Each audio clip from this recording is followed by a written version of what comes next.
She arrived at a forgotten mountain outpost as nothing more than a captain's wife, wrapped in a worn wool scarf and the quiet disguise of civilian life. But when explosions ripped through the snow and gunfire poured down from the ridgeline, that illusion shattered. Cut off from communications, hunted by professionals using drones and heavy weapons, the base was being pushed toward annihilation until Megan saw the pattern no one else could see. In the blinding smoke and freezing wind, an 8-year secret surfaced, and a woman who had sworn never to pull a trigger again made a choice that would save dozens of lives and change her marriage forever. Before we begin, please let us know where you're listening from, or how you're feeling right now, or simply write Amen for everything that truly matters. And if this story touches your heart, please subscribe to the channel for more powerful stories of courage, sacrifice, and truth. Your support truly means a great deal to us. Megan Carter drove through the last stretch of mountain road just as dawn began to thin the darkness. Snow had fallen through the night and still clung to the pines like a second skin, heavy and silent. The tires crunched steadily, the sound swallowed by the Bitterroot Mountains that rose on both sides of the road, ancient and indifferent. 6 hours earlier, she had left Missoula while the sky was still black. Now the world was pale, washed in white and steel blue light. She was 36, of average height, with a lean, compact build that suggested endurance rather than softness. Her dark brown hair was pulled into a low knot at the nape of her neck, practical and unadorned, a style chosen long ago and never reconsidered. Her skin was light, winter pale, with faint lines near her eyes that came not from age, but from squinting into wind and sun. Megan's face was calm, almost neutral, but her eyes moved constantly, alert in a way that didn't announce itself. She parked near the perimeter gate of outpost timberline and stepped out into the cold. The air struck her lungs hard and clean. She wrapped her scarf tighter around her neck. It was old, hand-knitted, the stitches uneven. She had made it years ago during a winter when she was trying to relearn what it meant to be still. Outpost Timberline sat low in a shallow valley of the Bitterroot Range in western Montana, a modest forward operating base composed of prefabricated structures, steel containers, and chain-link fencing half buried by snowdrifts. It was not a place designed to impress. It existed to watch, to listen, to wait. 27 soldiers rotated through long, quiet shifts here, monitoring regional movement, maintaining sensors, and counting the days until they went somewhere else. At the gate, a young corporal leaned against a metal barrier, clipboard tucked under his arm. His name tape read, Logan Reyes. He looked barely old enough to shave properly, his face smooth except for a faint scatter of blemishes along his jaw. His eyes were red-rimmed and unfocused, the unmistakable look of someone coming off a night shift. He held a paper cup of coffee, the steam rising weakly into the frozen air. "Morning," he said, without much energy. "Visitor?" Megan handed him her identification. "I'm here to see Captain Ethan Carter." Reyes glanced at the card, then at her, then back at the card. He didn't linger. "Command trailers past the fuel depot, third building on the left." He handed her a pen. "Sign in." Her fingers were stiff as she signed the visitor log, her name written carefully, deliberately. As she did, her gaze drifted, not to Reyes, but beyond him. She noticed the cracked casing of a motion sensor mounted on a post near the fence, a thin line where the plastic had split and moisture had crept in. The gate camera was angled slightly off-center, leaving a narrow blind strip along the access road, a minor thing. But minor things accumulated. Reyes didn't notice her pause. He waved her through and turned back to his coffee. Megan walked into the base at an unhurried pace. Snow crunched beneath her boots. The morning light flattened everything into shades of gray and white, softening edges and hiding depth. 2 soldiers passed her carrying ammunition crates, joking quietly. One laughed too loudly, as if trying to convince himself there was something worth laughing about. She reached the command trailer and stopped with her hand on the door. Inside, she could hear the faint hiss of radio static, the hum of a generator struggling against the cold. She listened for a moment longer, then stepped in. Captain Ethan Carter was bent over a communications console, his back slightly hunched, shoulders tense. He was 41, tall, broad across the chest, though the years had begun to weigh on him. His hair was cut short in regulation style, dark with gray threading through the sides. A few days of stubble shadowed his jaw, the silver there more noticeable in the harsh light. His face carried the quiet fatigue of a man who had spent too many years making decisions that couldn't be undone. He didn't hear her at first. Megan watched him work, the way his hands adjusted frequency dials with care, the way his jaw tightened whenever the radio answered him with static. There was precision in his movements, but also frustration. She recognized both. "That thing still giving you trouble?" she asked. Ethan turned sharply, surprise flashing across his face before softening into relief.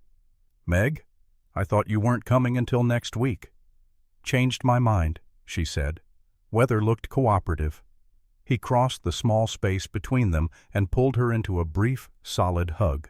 He smelled like burnt coffee and cold metal. She felt the tension in his shoulders, the tightness that hadn't been there when he first took this posting. "You look tired," he said, studying her face. "Long drive," she replied. "You look worse." He smiled faintly. 3 tours will do that." They talked in fragments. Road conditions, the heater that rattled, equipment that refused to behave in cold weather. Megan drifted closer to the console, her eyes scanning without effort. Backup batteries were low. An antenna cable showed stress cracks near its base. An emergency frequency card was taped to the wall with old adhesive, one corner peeling free. "You're cataloging," Ethan said quietly. "Habit," she replied.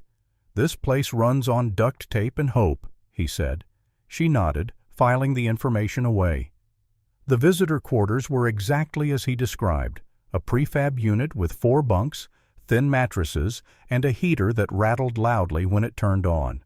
Megan set her bag on the bunk closest to the door. Inside were spare clothes and toiletries. Beneath a false bottom she had sewn years ago lay items she hadn't planned on needing. She left the bag closed. Outside, the base came fully awake. Shift change brought movement, voices, the smell of diesel exhaust. Megan walked the perimeter slowly, hands in her jacket pockets, looking every bit the bored spouse killing time. But her eyes worked. She noted snowdrifts piled against the fence, creating blind spots. The fuel depot sat behind chain link and padlocks, unattended. 2 Humvees were parked near the motor pool. One had its hood open, a mechanic muttering about a dead battery.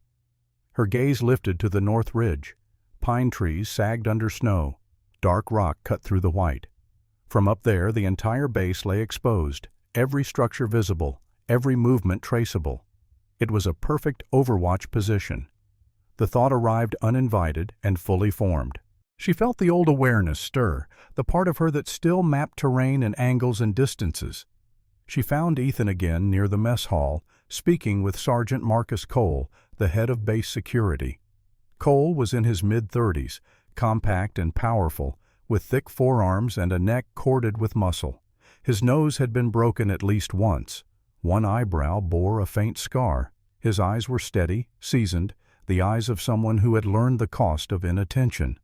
"Motion sensors keep tripping," Cole was saying, "probably wildlife or snow load." "Reset them anyway," Ethan replied. Cole noticed Megan and nodded. "Ma'am." They shook hands. His grip was firm, evaluative. "How long you been stationed here?" Megan asked. 4 months, he said. "Quiet post." She glanced toward the ridge again. "Mostly." The wind shifted suddenly, sharper now, blowing snow in thin sheets across the compound. The temperature dropped fast. Megan felt it on her skin, a pressure change that raised the fine hairs on her arms. Something was coming. She didn't say it out loud, not yet. She stood beside Ethan, the white world stretching around them, watching a base that looked calm only to people who didn't know where to look. Megan moved through outpost timberline the way people moved when they were trying not to be noticed. Slow, casual, as if time were something she had too much of. To anyone watching, she looked like a spouse killing an afternoon before dinner. To Megan, every step was a measurement. Distance between structures, lines of sight broken by snowbanks, angles softened by drifting white that would harden into blind spots once the wind changed. The cold had sharpened since morning. It wasn't dramatic, just a steady drop that pressed against exposed skin and crept through seams in clothing. Megan felt it immediately, the way she always had, as if her body carried its own internal barometer. She tugged her gloves tighter and continued her slow circuit along the interior fence. She passed Sergeant Marcus Cole again near the motor pool. He stood beside an overturned crate, talking to a pair of soldiers who were struggling with a stubborn generator.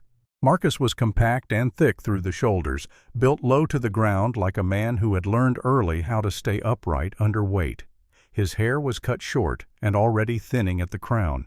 A scar split one eyebrow, pale against his darker skin. His face held the permanent seriousness of someone who had once made a mistake and never planned to repeat it. "Any luck?" Megan asked, nodding toward the generator. Marcus exhaled sharply. "She'll run, eventually. Cold's messing with the fuel mix." He glanced at her, then back toward the fence line. "You settling in okay?" "Just stretching my legs," she said. He grunted, unconvinced but polite. "Sensors tripped again about an hour ago. Same sector as yesterday. Probably deer." "Probably," Megan said, though her eyes followed his gesture. The sector he indicated sat closest to the north ridge, where snow piled deepest against the posts, a place where a false alert would be easy to ignore. Marcus wiped his hands on his gloves. "Captain's been pushing drills hard since he got here. Some of the guys complain, but I don't mind. Keeps them sharp." Megan glanced toward the mess hall, where Ethan was visible through the windows, speaking with two junior NCOs. He stood straight, shoulders squared, but there was tension in the way he held himself, as if he were constantly bracing for something just out of sight. "Discipline doesn't fix equipment," she said quietly. Marcus's mouth twitched. "No, but it buys you time when it fails." She nodded, filing that away. As she walked on, Megan noted the small things most people stopped seeing after a few weeks in one place. The way the fuel depot sat unattended for long stretches of the day, its padlocks rimed with ice. The way a single security camera blinked intermittently, its power cable patched with electrical tape. She passed a Humvee with its hood open, a young mechanic kneeling in the snow beside it, fingers red and raw. He looked up at her briefly, eyes tired but curious, then went back to work. Near the eastern edge of the compound, she encountered Corporal Logan Reyes again. He stood at a secondary checkpoint, stamping his feet to keep warm. Up close, she could see the faint tremor in his hands. Not fear, exactly, but exhaustion. "Cold enough for you yet?" he asked, attempting a smile. "Give it an hour," Megan said. "It'll find new ways to surprise you." Reyes laughed softly. "You sound like you've been up here before." "Places like this," she said. "They're all the same once winter sets in." He studied her for a second longer than necessary, then shrugged. "I can't wait to rotate out, somewhere with heat and real food." "Careful what you wish for," she replied, and left him staring after her, unsure why the comment had unsettled him. The wind shifted again, harder now, blowing snow sideways across the open ground. Visibility dropped in subtle increments, the mountains fading into indistinct shapes. Megan paused near a supply shed, her breath clouding white in front of her. The air felt heavy, expectant, the way it did before a storm broke. She thought about communications. Inside the command trailer earlier, she had seen the patchwork nature of the base's systems. Primary radios functioning, barely. Satellite link temperamental. Backup power unreliable. She had asked Ethan, casually, what they did if the main link went down. "Run her to the relay station," he had said, like it was a joke. 12 miles. 12 miles in this terrain, in this weather, might as well have been 100. The supply shed door was ajar. Megan peered inside. Racks of equipment lined the wall's spare parts, tools, boxes of cables and connectors. She noticed immediately what was missing. Empty spaces where things had once been stored. items cannibalized to keep other systems limping along, the kind of slow degradation that never set off alarms until it was too late. Footsteps crunched behind her. Ethan approached, hands shoved into his pockets, collar turned up against the wind. He looked older out here, framed by snow and steel, like the mountains were quietly erasing him. "You're really taking the scenic tour," he said. "Habit," she replied. He followed her gaze into the shed. "We make do." "For now," she said. He frowned slightly. "You worried about something?" Megan considered her answer carefully. "I think this place is too quiet." He let out a short laugh. "You sound like Marcus." "Marcus has good instincts," she said. Ethan studied her face, searching for something she wasn't giving him. Before he could press further, a voice cut across the compound. "Captain?" A new figure approached at a jog, a woman in her early 30s wearing a medic's armband.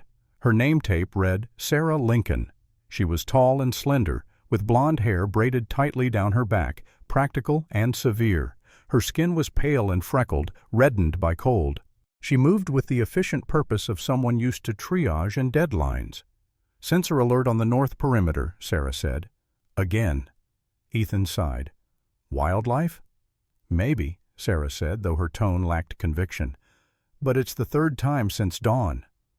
Marcus appeared from the far side of the compound, drawn by the exchange. He looked toward the ridge, then at Megan, as if reassessing her presence. "I'll take a look," he said. "I'm coming," Ethan replied. They moved off together, boots crunching in unison. Megan watched them go, then turned her attention back to the mountains.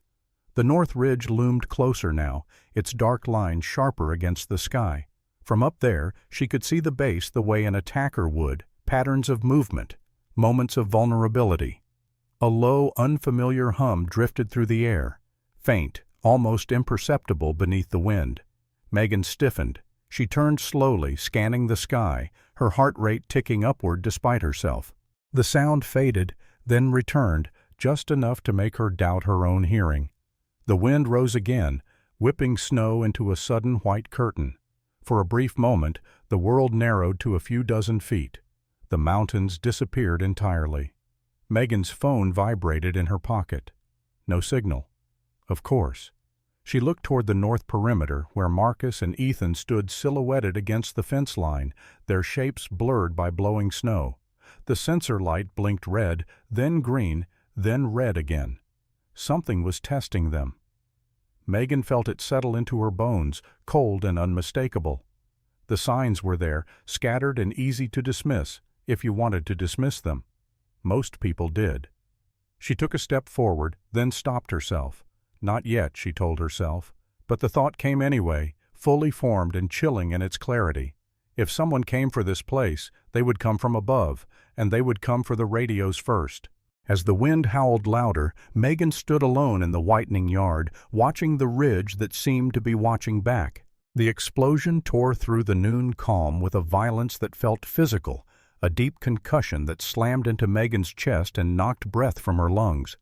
For a fraction of a second, the world seemed to pause, snow suspended in the air, sound collapsing inward. Then everything rushed back at once. The north fence disintegrated in a spray of twisted metal and ice, smoke rolling across the compound like a second storm born inside the first.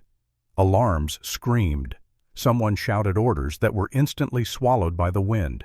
Megan dropped instinctively, hands splayed against frozen ground as debris pattered down around her. The smell hit next burnt fuel, scorched plastic, and the sharp, unmistakable tang of explosives. Gunfire followed, sharp cracks snapping from the north ridge. Not wild shots. Controlled, rhythmic. She heard it even through the chaos, the cadence of trained shooters working in coordination. "Contact north!" Ethan's voice cut through the noise. He was already moving, rifle in hand, posture snapping into command as if the last few minutes of doubt had never existed. "Everyone to positions! Move!" Soldiers scattered with practiced urgency, boots slipping on ice as they sprinted for cover. Megan rose into a crouch and followed the flow toward a concrete barrier near the motor pool. The air above them whined as rounds passed overhead, the sound close enough to make her flinch despite herself. A second blast erupted closer this time. The mess hall's windows shattered inward, glass spraying across empty tables. The generator hiccuped and died, plunging half the base into a dim gray twilight. Smoke grenades bloomed suddenly, thick red clouds pouring across the compound. Megan's stomach tightened. Smoke like that wasn't meant to conceal friendly movement. It was meant to blind. Drones appeared next, 3 of them, small quadcopters pushing through the haze with a steady, insect-like hum. Their dark shapes hovered 30 or 40 feet above the ground, cameras angled down, tracking movement. One dipped and released another canister. More smoke, less visibility. "They're marking us!" Sergeant Marcus Cole shouted from behind an overturned cargo container. His voice was hoarse but steady. He fired 3 controlled shots toward the tree line, then ducked as rounds chewed into the concrete inches above his head, spraying chips like shrapnel. Multiple positions, high ground. Megan peered through a narrow gap between smoke and snow. She couldn't see the attackers clearly, but she could hear them. There it was again, the anchor. A heavy weapon on the ridge, firing in disciplined bursts. 7 rounds. Pause. 8. Pause. Suppressive fire, pinning everyone down while other teams maneuvered below. Ethan was at the command trailer, shouting into a radio handset. "Base Timberline to Regional Command, we are under attack. Repeat, under attack, requesting immediate support." He switched frequencies, jaw clenched. "Come on, come on." Static answered him, thick and absolute. "They're jamming us," he said, lowering the handset. He looked across the compound, eyes calculating. "Or the equipment's down." A wounded soldier crawled past Megan, dragging one leg behind him, blood staining the snow a dark spreading red. 2 others hauled him behind cover, faces tight with fear and determination. Somewhere to her left, someone screamed a sharp animal sound that cut off abruptly. "Fall back!" Corporal Logan Reyes yelled from near the east wall. His voice shook, but he stayed on his feet, rifle braced against a barrier. A burst of automatic fire snapped across his position. He dropped flat, helmet scraping concrete. Ethan made a decision. "Secondary line," he shouted. "Positions 3 through 7. Move! Move!" The defenders began a fighting withdrawal, covering each other as they pulled back toward the center of the base. The attackers pressed forward immediately, fire intensifying. A mortar round slammed into the motor pool. One of the Humvees erupted in flame, black smoke clawing into the sky.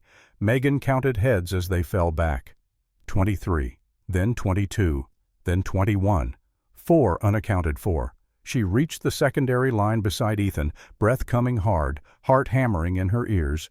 Blood streaked his cheek where shrapnel had grazed him. He wiped it away without noticing. "They're maneuvering," he said grimly, "trying to flank us." "They already are," Megan replied before she could stop herself. She pointed through the smoke. "East side. They'll pin you here and swing around the fuel depot." Ethan stared at her. "How do you know that?" Before she could answer, a new sound rose over the gunfire, a deeper, hollow thump. Another mortar round impacted near the perimeter fence, showering the area with ice and dirt. Sergeant Marcus Cole scrambled over to them, radio pressed uselessly to his ear. "Comms are dead," he said. His eyes flicked to Megan, sharp. "Either the relay station's gone or—" "They took it out first," Megan said, "before the main assault." Marcus froze, then looked at her fully, reassessing. "You sound pretty sure." "I am." A young soldier stumbled into cover beside Megan, eyes wide and unfocused. He couldn't have been more than 19. His rifle hung limp in his shaking hands.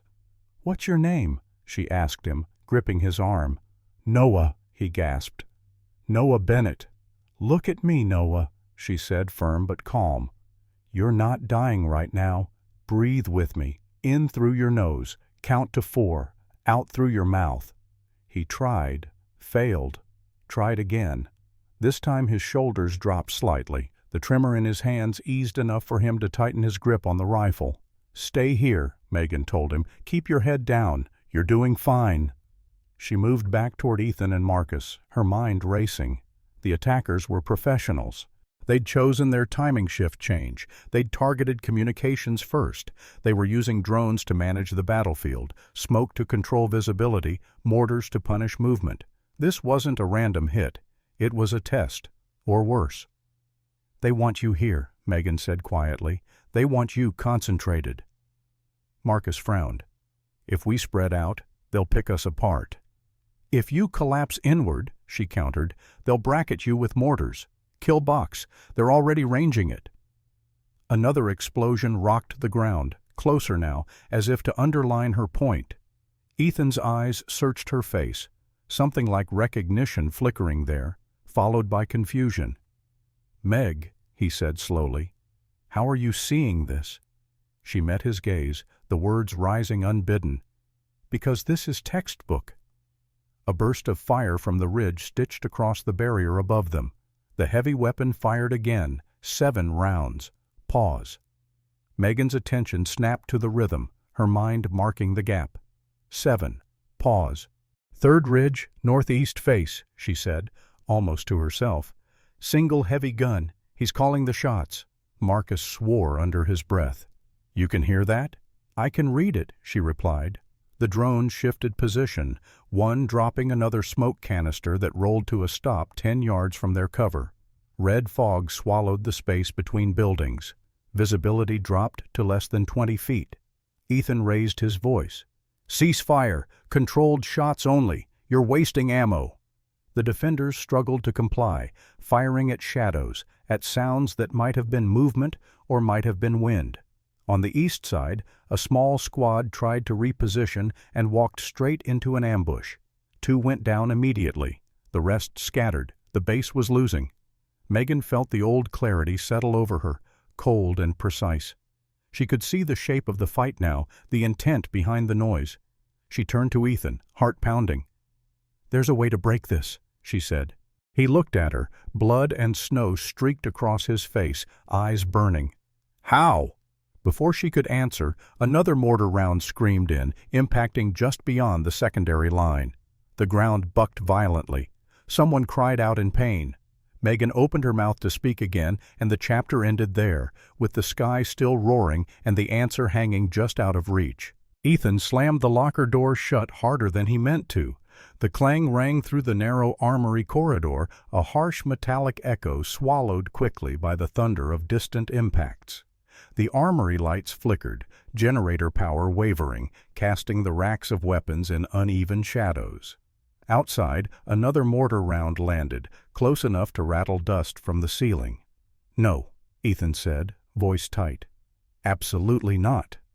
Megan stood a few feet away, shoulders squared despite the chaos around them. Snow clung to the cuffs of her jeans, melting into dark patches. Her hair, usually kept loose, had been twisted into a tight knot at the base of her neck, without conscious thought, fingers moving from muscle memory. Her face was calm in a way that unsettled him more than panic would have. Pale skin flushed from cold, eyes steady and intent. "I need a long rifle," she said. "Bolt action if you have it, and any optic that still holds 0. "You are not going out there," Ethan snapped. He stepped closer, lowering his voice. "You're my wife." She met his gaze without flinching. "And I'm trained for exactly this." The words landed between them like a dropped weapon. Another explosion shook the compound. Someone screamed over the radio, the transmission cutting off mid-syllable. Ethan dragged a hand through his hair, streaking blood across his fingers. "Megan, you can't—" "I was a Marine Scout sniper," she said. She didn't raise her voice. She didn't need to. 8 years ago, before you, before this life. The sentence seemed to drain the air from the corridor. Ethan stared at her as if she'd spoken another language. His mouth opened, then closed again. Marcus Cole stood at the armory entrance, rifle slung across his chest, watching them. His expression shifted almost imperceptibly, the way a man's face changed when a puzzle piece finally clicked into place. "That's why," he murmured. "The way you talk, the way you hear the fight." Megan nodded once. "I left after an op in Anbar province. Target used a child as cover. Command called it a lawful shot." Her jaw tightened. a flicker of something raw crossing her eyes. "I didn't take it." Ethan swallowed. "You never told me." "You never asked who I was before," she replied gently, "and I didn't want to be that person anymore." Marcus broke the moment with a sharp gesture toward the weapons rack. "Captain, if she's telling the truth, we're out of options. That gun on the ridge is the spine of their whole assault. We take it out, the rest collapses." Ethan looked from Marcus to Megan, conflict etched into every line of his face. Another burst of automatic fire hammered the outer wall, punctuating the silence. "Open it," Megan said quietly. For a long second, Ethan didn't move. Then his shoulders sagged, just slightly. He turned the key and swung the locker open. Inside lay an old M40 rifle, its finish worn but meticulously maintained, and a handful of optics wrapped in cloth. Megan's hands moved without hesitation, lifting the rifle, checking the action, testing the trigger pull. The familiarity settled over her like a second skin. Marcus leaned in. "South slope's thin," he said. "Most of their attention's north and east. I can give you noise, real ugly noise, to keep their eyes where they are." 3 minutes, Megan replied. "After that, they'll start wondering." "I'll make it count." Ethan caught Megan's arm as she turned to go. His grip was tight, desperate. "If anything happens to you." She placed her hand over his, steady and warm despite the cold. "Trust me," she said. "Just this once." She slipped out through a maintenance hatch, the wind slamming into her like a wall. Snow whipped sideways, stinging her exposed skin. She dropped low immediately, moving on elbows and knees, keeping her profile flat against the ground. Each movement was deliberate, economical. The south slope was steep and broken, a mess of rock and scrub half buried under snow. Megan climbed inch by inch, breath controlled, heart rate steady. Below her, the base erupted as Marcus began his diversion. Heavy machine gun fire roared from the northern barricade, flares arcing into the smoke, voices shouting over each other. The attackers responded instantly, shifting fire toward the noise, exactly as she'd predicted. She reached a narrow ledge halfway up the slope and paused. From here, she had a clear line of sight to the ridge. The heavy gun nest stood out now, silhouetted against the gray sky. The gunner, a broad-shouldered man with a dark beard and a helmet scarred from past fights, worked with mechanical precision. Megan could almost see the muscle memory in his movements. She settled prone, digging the bipod into packed snow, adjusting for elevation. The cold air was dense, heavier than she remembered, changing the math. She dialed the optic, accounting for wind drift, for temperature, for the slight upward angle. She waited. 7 rounds. Pause. Her finger took up the slack on the trigger. 7 rounds. Pause. The gunner reached to swap belts. Megan exhaled and fired. The shot cracked through the storm, sharp and final. The gunner jerked backward, collapsing out of sight. The heavy weapon fell silent. For a heartbeat, the battlefield seemed to hold its breath. Then chaos rippled through the attackers' lines. A second figure scrambled into the nest, shouting into a radio. Megan adjusted, fired again. The man dropped. A drone veered wildly overhead, its camera swinging uselessly. She shifted targets, picking off a spotter, then a coordinator barking orders near a cluster of rocks. Each shot was a punctuation mark, breaking the sentence of the attack into fragments. Down below, Ethan felt the change immediately. The pressure eased, just enough to breathe. "Now," he shouted, "push!" He led the counterattack himself, vaulting a barrier and driving forward with the remaining defenders. Logan Reyes was right behind him, face set with grim determination, fear burned away by adrenaline. Noah Bennett moved too, slower but steadier now, rifle held tight, following orders with newfound focus. Megan watched as the base surged outward, reclaiming ground meter by meter. She kept firing until the attackers began to pull back, their cohesion shattered. When her magazine ran dry, she stayed prone, scanning, making sure no one regrouped. Her radio crackled weakly. Marcus's voice came through, breathless but alive. "You did it," he said. "You broke them." Megan didn't answer. Her gaze was fixed on the ridge where movement flickered and vanished among the rocks. The attackers were retreating, but not in panic. In control. Something about that bothered her. She packed up quickly, starting her descent as another wave of wind swept across the mountain. Below, the fighting ebbed, replaced by the groans of the wounded and the crackle of small fires. The base had survived for now. Halfway down, Megan froze. A figure stood on a higher outcrop, partially obscured by snow, watching the compound through binoculars, taller than the others. Still. Unhurried. As if measuring something. Their eyes met across the distance. The figure lowered the binoculars slowly, then stepped back into the white, disappearing without a sound. Megan's pulse spiked. This wasn't over. By dawn, the storm had begun to loosen its grip on the mountains, though the cold still bit deep. Outpost timberline stood in the pale gray light like a wounded animal, alive, breathing, but scarred. Smoke curled from the blackened remains of the mess hall, drifting upward in lazy spirals. The north fence lay twisted and flattened, half buried under fresh snow. Spent casings glittered everywhere, small brass witnesses to the night before.